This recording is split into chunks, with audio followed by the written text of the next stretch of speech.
매일 묵상 23년 9월 21일 목요일 큰 악을 행한 백성에게 내려지는 심판.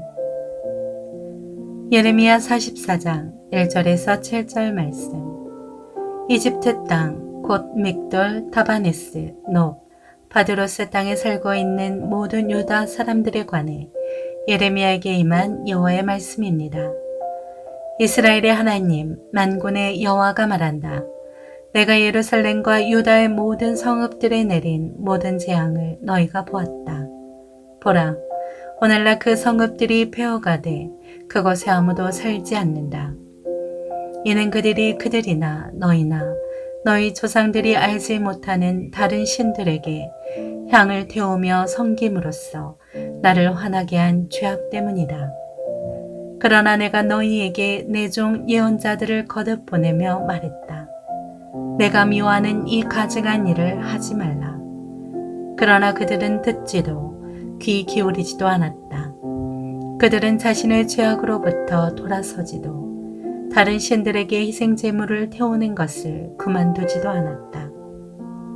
그러므로 내 진노와 내 분노가 쏟아져 유다 성읍들과 예루살렘 거리에 불붙었고 그것들이 오늘날처럼 황폐한 곳과 폐허가 됐다. 이제 이스라엘의 하나님, 만군의 하나님 여호와가 이렇게 말한다. 왜 너희가 너희 자신에게 이 큰 악을 저질러 너희의 남자와 여자와 어린아이와 젖먹이를 유다 가운데서 끊어지게 하고 너희에게 남은 사람을 하나도 남기지 않게 하려는 것이냐. 아멘.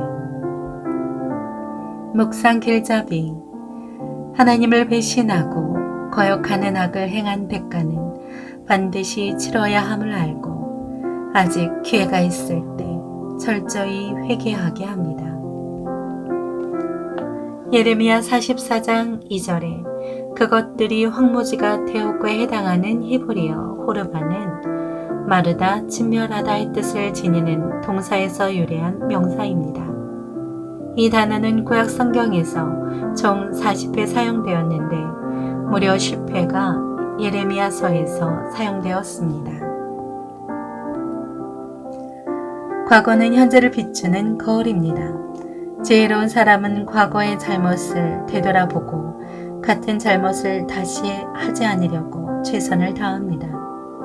그러나 어리석은 사람은 지난 일에서 아무것도 깨닫지 못하고 잘못을 반복합니다. 첫째, 폐허가 된 성읍. 하나님의 말씀을 무시하고 애굽으로 가버린 유다 백성에게 하나님은 폐허가 되어버린 성읍을 떠올리게 하셨습니다. 하나님의 백성이 우상을 숭배하다가 멸망당했습니다. 모든 성읍이 황무지가 되어버렸습니다. 하나님은 유다 백성이 그 일을 생각하고 교훈을 얻어 회개하기를 원하신 것입니다. 둘째, 반복된 경고. 하나님은 죄 가운데 있는 백성들을 돌이키기 위해 여러 선지자들을 보내셨습니다. 그들을 통해서 회개하여 화를 면하라고 반복해서 경고하셨습니다. 그러나 백성들은 하나님의 말씀을 철저히 무시하다가 끝내 심판받았습니다. 하나님이 은혜로 주시는 회개의 기회는 무한정 주어지지 않습니다. 셋째, 하나님의 마음. 하나님은 사랑하는 백성들이 멸망하는 것을 원하지 않으십니다. 그래서 말씀을 통해 죄를 깨우쳐 주시고 회개의 자리로 이끌어 주십니다. 하나님은 회개하면 반드시 용서해 주십니다.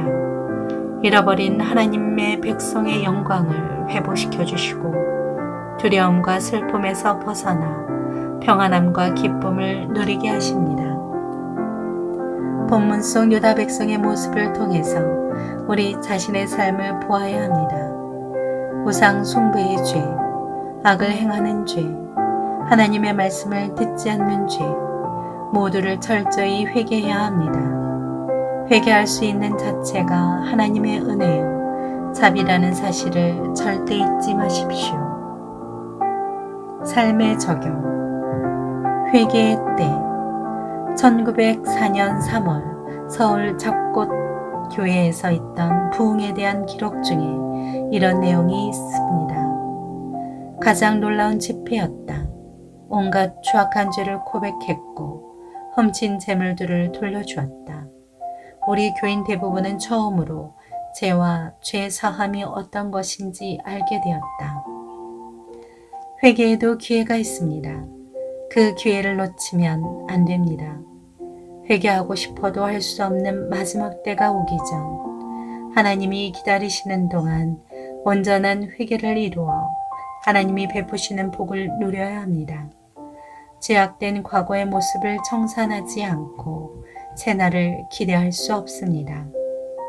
참담한 죄의 결과를 알고 같은 죄를 반복하지 않도록 늘 깨어 기도합시다. 기도합니다. 주님, 날마다 삶을 솔직하게 돌아보고 발견된 죄를 잘라내게 하옵소서. 예수님의 이름으로 기도합니다.